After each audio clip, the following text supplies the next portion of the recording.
Canada alone. Among them are people who are here with us today, and I just ask for those individuals behind me to signal themselves when I mention their name. MAD Canada Directors Joyce and Brian Westlake. Vice Chair, go ahead. Go ahead, everybody. Give them applause. Vice Chair Al Newton and his wife Pauline. Waterloo Chapter President Sandra Henderson and her husband Peter. Tim O'Mell of the Peel Regional Police Force, MAD's Police Officer of the Year. Where is Tim? And of course, all the other great MAD Canada representatives who are with us here today. Your efforts have not only helped victims, but your strong focus on education has without question saved lives. So on behalf of the Government of Canada, and I think I can safely say all Canadians, thank you one and all for your efforts over the years. Mesdames et messieurs, les statistiques sur la conduite avec faculté affaiblie ne sont pas encourageantes, mais il faut souvent avoir un lien personnel pour mieux comprendre comment les conséquences d'une tragédie peuvent être dévastatrices pour les gens, leurs familles et leur communauté. J'ai ce lien personnel avec ma collègue et mon amie Marjorie Le Breton. Il y a 10 ans, Marjorie a perdu sa fille Linda et son petit-fils de 12 ans, Brian, aux mains d'un conducteur avec les facultés affaiblies.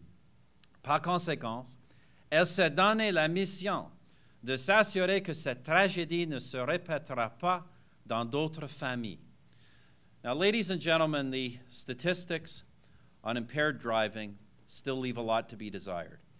But I think one must have a personal connection to the kind of tragedy it can cause to fully appreciate how devastating the consequences are for real people, their families, and their communities. For me, this personal connection is with my colleague and friend, Marjorie Le Breton. 10 years ago, Marjorie lost her daughter, Linda, and her 12-year-old grandson, Brian, because of the actions of an impaired driver. Now, as a father, I can only begin to imagine how truly awful it must have been for Marjorie to have heard that news, and then to live with the pain of having lost her loved ones. But Marjorie is not the sort to sit still and drown in her sorrows. Instead, she set out to ensure that a similar tragedy does not befall other families. She joined with the courageous campaigners who are working to eradicate impaired driving across this country. She has faithfully served on MAD's National Board for 8 years and is now National Chair, inspiring many others to stop impaired driving. So Marjorie, thank you for those efforts.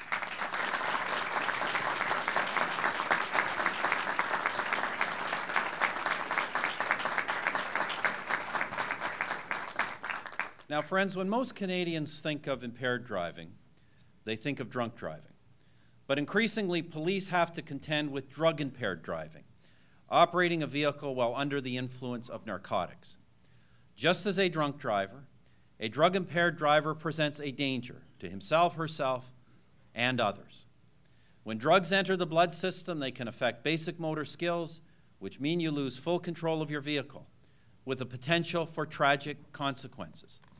Consider what happened to the Ryder family, who are here with us today. On June 27, 1999, 14 Canada teens were involved in a multi-car crash on Highway 7 near Perth, Ontario. It was caused by a driver high on marijuana.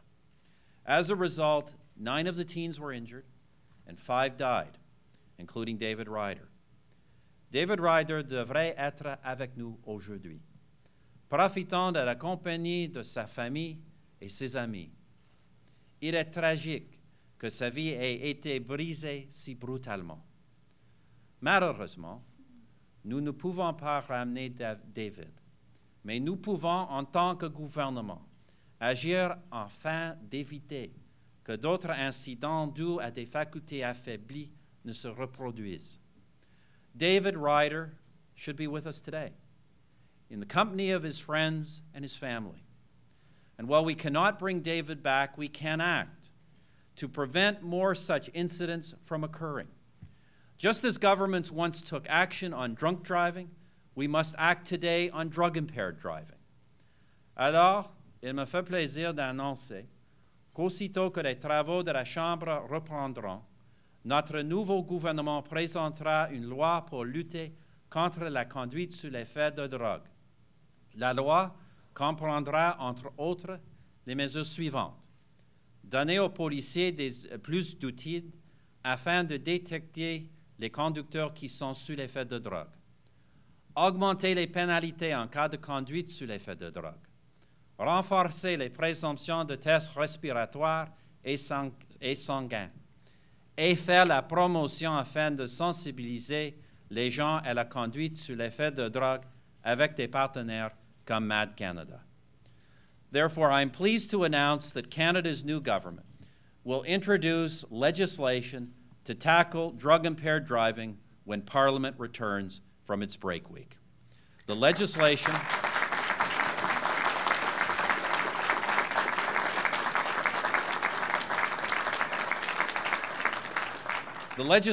will, among other things, provide police with more tools to detect drug-impaired drivers, increase penalties for drug-impaired driving, strengthen presumptions of breath and blood tests, and promote awareness about drug-impaired driving with partners like MAD Canada.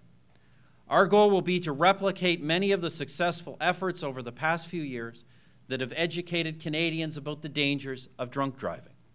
Nous pensons, tout comme nos amis de MAD et des services de police, que ces mesures empêcheront les gens de conduire 6 ans pris de la drogue. En fait, nous espérons rendre la conduite sous l'effet de drogue aussi inacceptable socialement que la conduite en état d'ébriété